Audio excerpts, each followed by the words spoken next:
Salut apprentis, le tome 4 du manhwa Solo Leveling vient de sortir et en deux versions. Une édition classique et en édition collector. Parlons-en.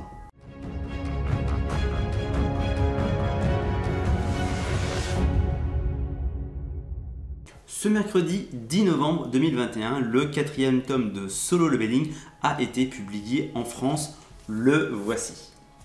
Tu peux trouver en description ma review des autres tomes ainsi que les liens Amazon pour pouvoir acheter les 4 tomes, même si personnellement je l'ai acheté à Cultura.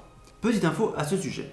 En passant par ces liens et en effectuant des achats sur Amazon dans les 24 heures, tu payes le même prix, les vendeurs reçoivent les mêmes sommes d'argent et tu soutiens la chaîne car je reçois une petite commission prise sur la commission Amazon.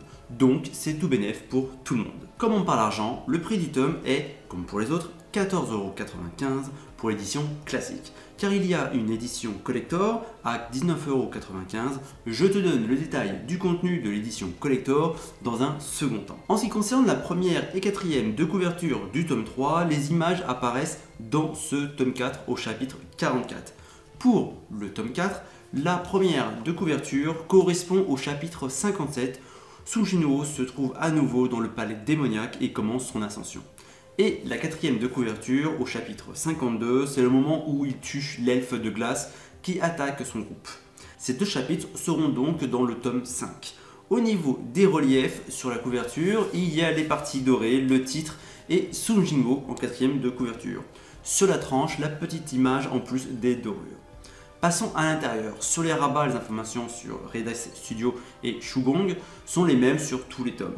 Il y a deux autres cadres du système, ceux de l'attribution de classe. A l'instar du tome 3, le tome 4 comporte 13 chapitres, donc du chapitre 38 au chapitre 50. Le cliffhanger de ce quatrième tome est la première utilisation de l'armée des ombres de Sungin-Oh, qui ne comporte que 20 ombres.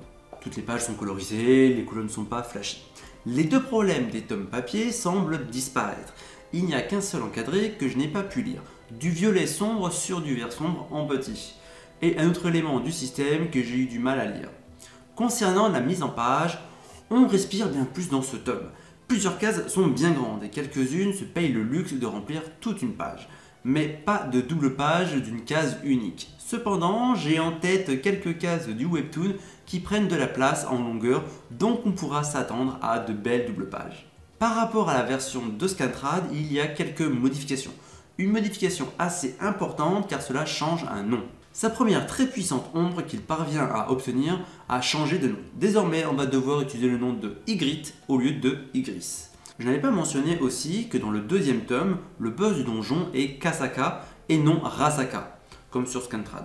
Maintenant, parlons de l'édition collector de ce tome 4. En fait, ce n'est pas une couverture différente, c'est juste un coffret. Le tome à l'intérieur est exactement le même qu'en version classique.